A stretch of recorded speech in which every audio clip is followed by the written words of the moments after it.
Please consider for a moment a tribute to Marjorie Lane, 63 years old, widow, retired nurse. By all accounts, a woman with a heart too big and hands too full. Her home is a haven for stray animals, forgotten neighbors, and wayward souls. A place where the kettle always whistles, the litter box always needs scooping, and someone always wants something. Food, comfort, attention, love. But tonight Marjorie will discover a truth hidden in the folds of fur and fingerprints, in the clamor of need and the silence that follows.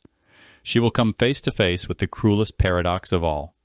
The very thing she thought was stealing her time may have been the only thing giving it meaning. Marjorie Lane's house smelled of oatmeal, antiseptic, and a faint trace of wet dog. Every cushion was covered in cat hair. Every drawer held spare batteries and dog treats. The doorbell rang. The parrot screamed. The dogs barked. And the dishwasher chugged its nightly hymn like a soldier marching in place. She was exhausted. "Why do I do this to myself?" she muttered one evening, scraping birdseed from under the cage as a basset hound licked at a puddle of spilled milk. It had started with just one, an old schnauzer named Lucky, who showed up at her doorstep during a storm. Then came a neighbor's abandoned cat, a cousin's goldfish, a friend's parakeet, and so on. Somewhere along the line, the people began to associate Marjorie with care itself, like she was less a person and more a perpetual well of compassion that never ran dry. Only now, it had. She hadn't painted in years. Her easel was buried in blankets, her books unread, her piano keys untouched. "They're stealing my time," she whispered one night. "They've taken me from me." Yet despite her rising resentment, when another animal showed up, a stray three-legged tabby, she brought it in without a second thought, and hated herself for it. Her days were now a constant loop of feeding, cleaning, tending, apologizing. She began to fantasize about what life would be like if everyone and everything just left. A clean house, a silent morning, a steaming cup of tea drunk hot for once, without interruption.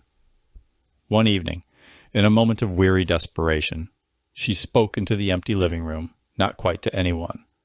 "I wish you'd all just go away, just for a while. Let me breathe."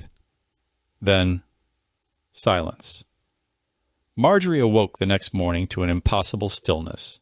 No barking, no squawking, no meowing, no neighbor ringing the bell for help with groceries. Her home was immaculate, untouched. The animals, gone. The calls, texts, and knocks vanished. And for a few hours, she basked in it. She pulled out her old paintbrushes. She brewed jasmine tea and drank it by the window. She listened to Mozart without interruption. For the first time in years, she could think. But by nightfall, the silence wasn't peaceful. It was loud. Her ears rang with the absence. She checked the back door. No paw prints. She shook the treat canister. No stampede. She called friends. Voicemail. "Where is everyone?" she asked aloud, trembling now. "Where did they go?" Her hands trembled as she picked up her phone. No missed calls, no messages, no one reaching out. It was as though the world had taken her wish and run with it. The days passed in a slow, gray drip. She painted less. She stopped drinking tea. She watched the door. It wasn't that she missed the noise, she missed the doing, the being, the presence.